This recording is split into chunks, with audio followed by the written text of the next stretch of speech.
আসসালামু আলাইকুম সবাইকে। আপনারা সবাই কেমন আছেন? আমিও ভালো আছি। আমি আয়শা রহমান। আমার ইউটিউবে দেওয়া এটা প্রথম ভিডিও। যদি আমার কোনো ভুল হয়ে থাকে আমাকে ক্ষমা দৃষ্টিতে দেখবেন। আসলে এরকমভাবে আমার কখনো ভিডিও করা হয়নি আর ভিডিও দেওয়াও হয়নি। তো বাড়িতে প্রচুর রান্না হয়।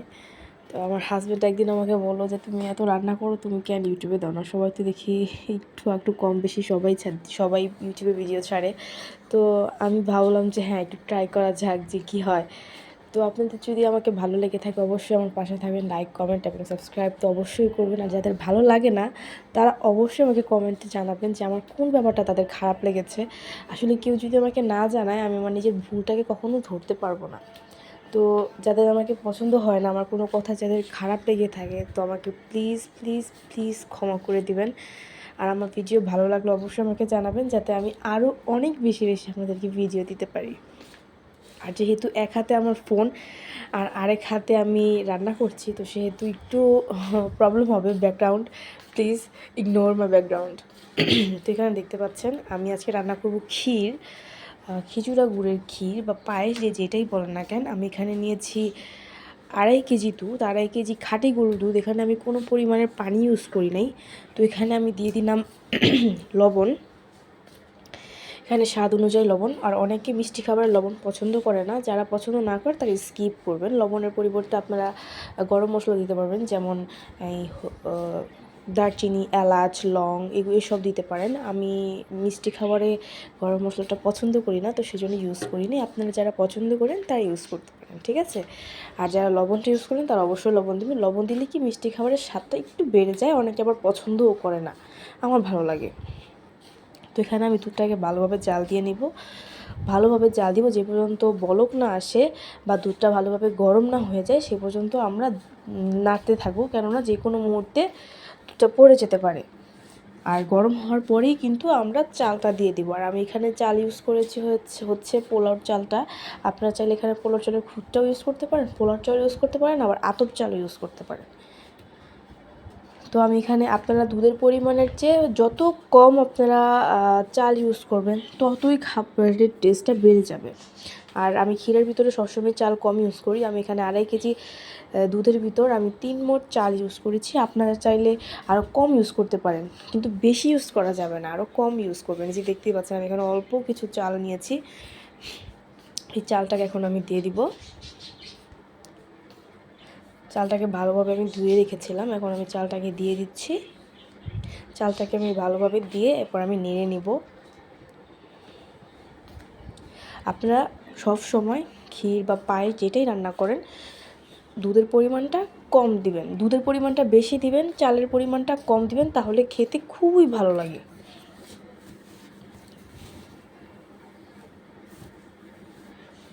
আর এখানে আপনারা চাইলে গুঁড়া দুধটাও ইউজ করতে পারেন, যে কোনো ব্র্যান্ডের গুঁড়া দুধটা ইউজ করতে পারেন। আমি এখানে গুঁড়া দুধটা ইউজ করিনি, যেহেতু আমি এখানে খাঁটি গরুর দুধ নিয়েছি আর চালের পরিমাণটা কম নিয়েছি, এটা এমনিই খিরসার মতন হয়ে যাবে, তো সেজন্য আমি আর গুঁড়া দুধটা ইউজ করিনি।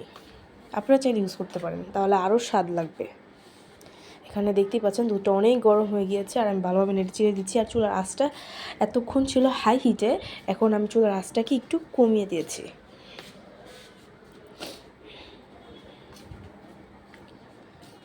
চালটাকে ভালোভাবে নাড়াচাড়া দিতে থাকবেন যে কোনো চালটা না আসে, কারণ চালটা হালকা আধা কাঁচা যখন হয়ে যাবে, আধা পাকা যখন হয়ে যাবে তখন আপনি নাড়াটা একটু বন্ধ করতে পারেন, কেননা চালগুলো দলা বেঁধে যায় যদি নাড়াচাড়াটা না দেন চাল দেওয়ার পর।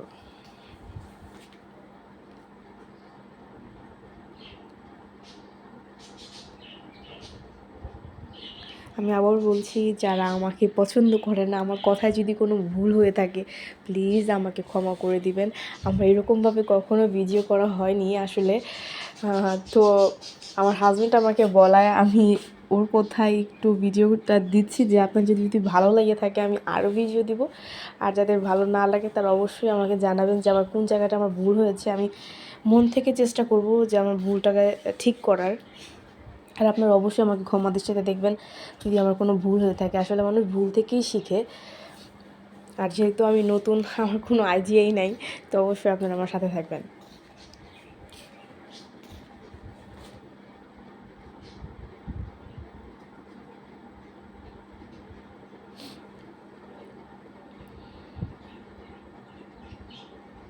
এখন আমি এটাকে রেস্টে রাখবো। তার মানে এই না যে আমি চুলাটা বন্ধ করে দিব, চুলাটাকে একদম লো হিটে রেখে আমি চলে যাব কিছুক্ষণের জন্য। এবার 5 মিনিট পর ফিরে আসার পর দেখলাম যে চালটা অনেকটাই সিদ্ধ হয়ে গিয়েছে। এটাকে এখন পর্যন্ত আমরা লো হিটেই রাখবো। এই যে আপনাদেরকে আমি হিটটা দেখিয়ে দিই, একদম কিন্তু লো হিটে রেখেছি আমি। আপনারা ঠিক এই আঁচেই রাখবেন। একটু বাড়িয়ে দিলে কিন্তু দুধটা ভালোভাবে টেনে যাবে, কিন্তু কি হবে, চালটা সেদ্ধ হবে না, এটা খেতেও ভালো লাগে না। আস্তে আস্তে এটাকে রেডি করবেন আপনারা।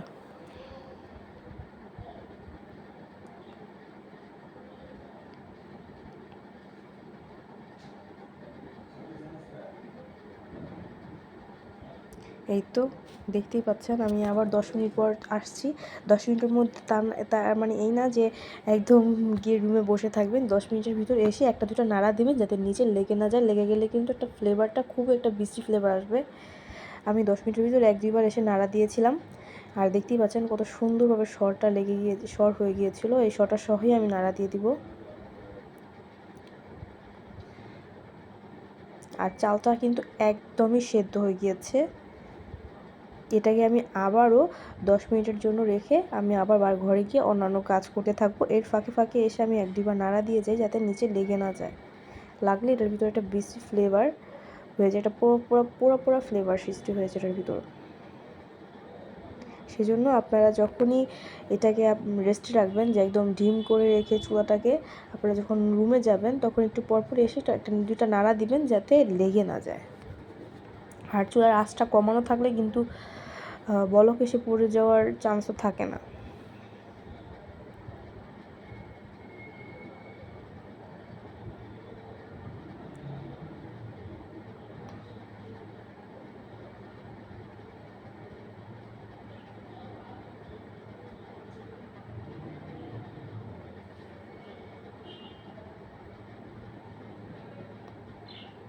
ভালোভাবে নেড়ে চেড়ে দিবেন এটাকে। সাইডটাও কাঁচানো দিয়ে দিবেন, কারণ সাইডে অনেক গিলেই লেগে থাকে, ওটা আবার পুড়ে যেতে পারে।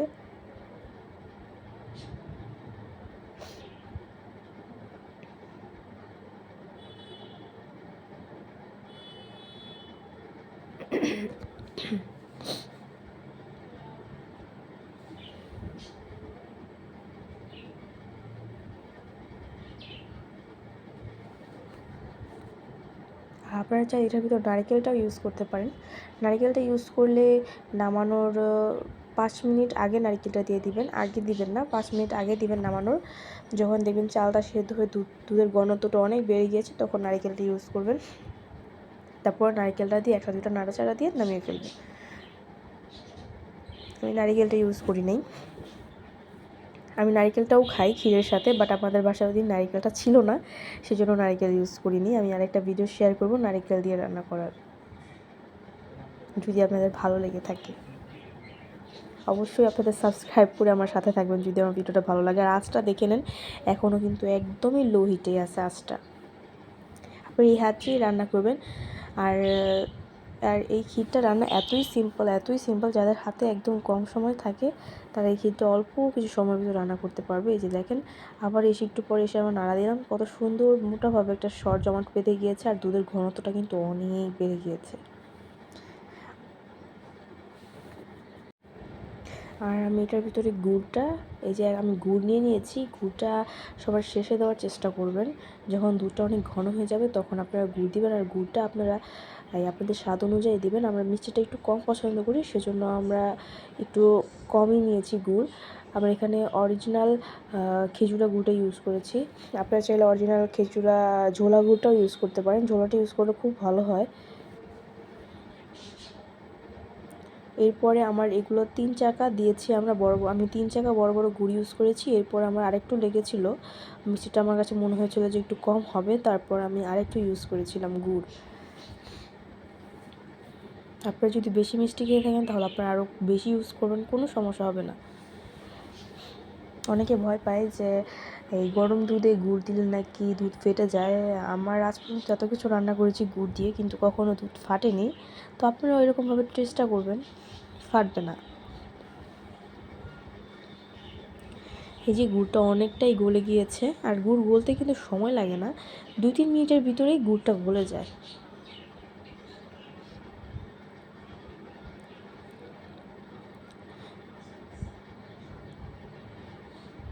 আর চুলার হিটটাও আমি তেমনই রেখেছি। দুধটা আর একটু ঘন হলে আমি চুলার আঁচটা বাড়িয়ে দিব।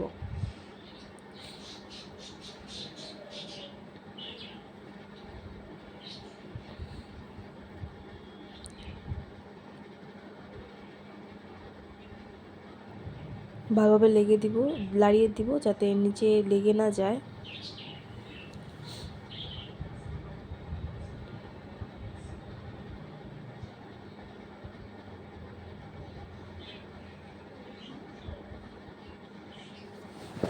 আসলে এক হাতে ফোন আর আরেক হাতে নাড়াচাড়া করতেছি, তো সেজন্য ভিডিওটা এরকম হয়েছে, আপনারা কিছু মনে করবেন না। আমার বাড়িতে কেউ নাই যে আমার ফোনটাকে কেউ ধরবে আমি ভিডিও করব। বাড়িতে আমার ছেলে, আমি আর আমার হাজব্যান্ড, তো সেজন্য একাই করতে হয়েছে। এই যে আমি আরেক টুকরো গুড় দিয়ে দিচ্ছি, কারণ মিষ্টিটা আমার কাছে একটু কম লাগছিল। এটা দিলে একদম পারফেক্ট হবে, আর দিতে লাগবে না, আমরা একটু মিষ্টিটা কমই খাই।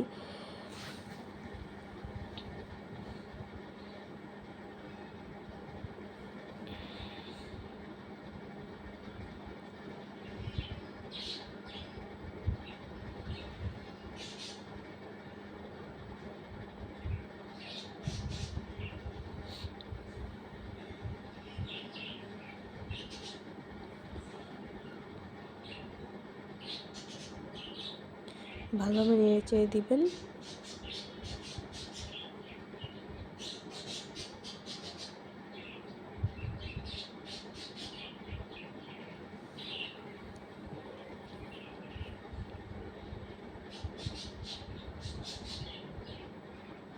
এই তো আমার দুধটা অনেক ঘন হয়ে গিয়েছে, আর ঘন কি বলা চলে, আমার রেডি হয়ে গিয়েছে। আমি চুলার আঁচটাকে বাড়িয়ে দিয়েছি এখন।